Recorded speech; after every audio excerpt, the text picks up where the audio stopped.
Alright guys, we just finished how we can update and delete a single post. Now let's work on how we can search a post here.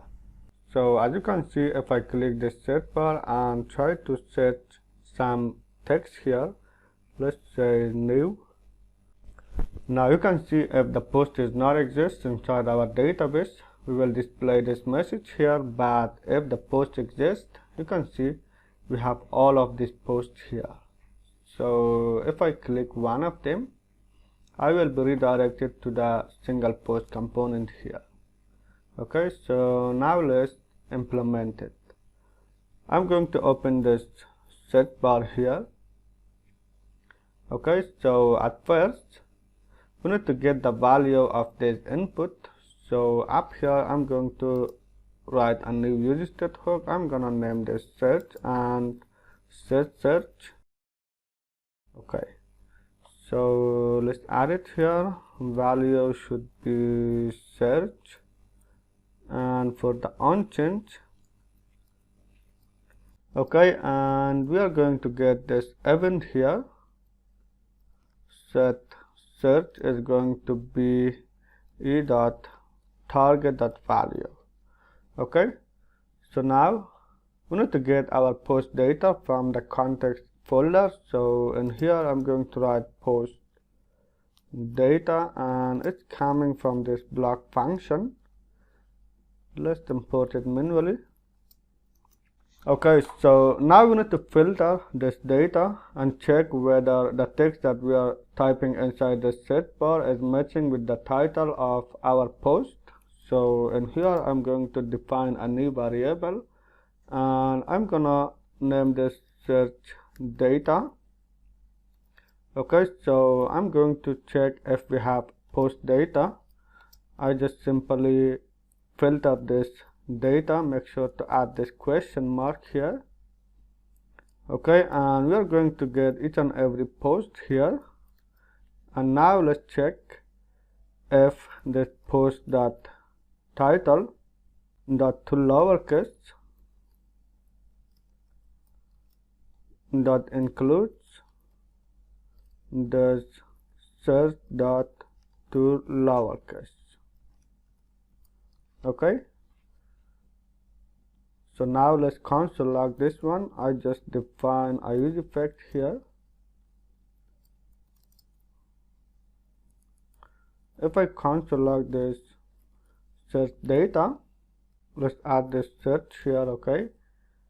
Okay, so if I try to write something like new title here, you can see we are getting this data, and the title of this post is matching because it has new title here. Okay, so now I'm going to delete this from here, and we are going to display like this one. So down this input we are going to display a new box. Okay, so down this input we are going to have a new div with the class name of absolute. From the right side it should be 0, from the left it should be 0. Okay, and top is gonna be full or 100%. We need to give it a background color of white, and let's give it a shadow, and round it should be empty. Okay, now inside here we need to first set a condition whether our search bar found any data here or not. So I'm going to say if the search data dot length is greater than 0, then we just simply map through this data.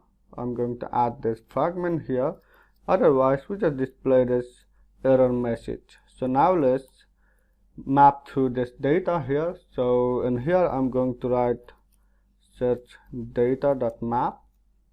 We are going to get each and every post and the index here. Okay, now inside here we need to display a div, and this div will have a class name. Padding should be 2, and we need to have a border bottom here. Border color should be gray and 300. For the hover effect, we are going to add a background color of gray and 100. Now cursor should be pointer here.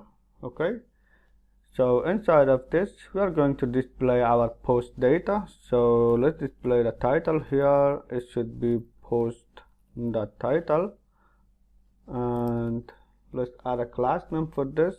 We need to add a line clamp of 1. Okay, and it should be capitalized. Text should be small, and finally we need to add a font of bold here. Okay, now let's check it. As you can see, we have these titles, so I will hide it later on. Now let's add our description down here. For the description, we are going to have a self-closing div. It will have a class name of text xy small.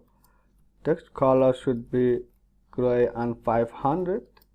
We need to have a line clamp of 2 here. Okay, so let's add this dangerous set inner HTML to be underscore HTML. It should be this post.description. Okay, so now let's check it. As you can see, we have the description also.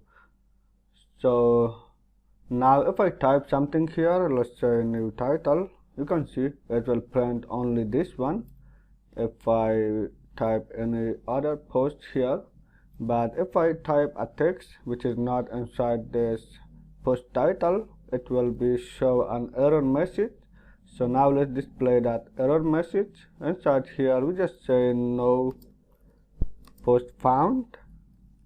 Okay, it will have a class name here. Text should be small. Text color is going to be gray and 500, and we need to have a padding of 3 here. Okay, so now you can see no post found. So if I add new title here, we are going to get this post. So now we need to hide this box, and it should be displayed whenever we type some text here. So up here I'm going to wrap this div with this curly braces, and we are going to say if this search box is not equal to empty string, then we just simply display this box here. Okay, so you can see this box is gone, but if I try to write something like new title here, or let's say post, you can see we are going to get this post here. So now let's add an onClick function. So when I click this post, I want this post to be opened. So up here I'm going to get this navigate. Okay, it is a hook coming from React router DOM. It should be navigate. So in this div we are going to set an onClick. Okay, and let's print this navigate here, and it will direct us to, let's check the URL. You can see post and our post ID, so it should be post, and let's print this post ID dynamically. So post dot ID. Okay, we also need to add this key. It should be index. Okay, now let's check it. So if I try to write here new title and click it, you can see I will be redirected to this post. And when I click this, I want this search bar to be empty. So down this navigate, I'm going to add a curly braces here and set this search to be empty string. Okay, now let's check it again. If I click it, now you can see the search bar is empty. Alright guys, that's it. Now let's push this code.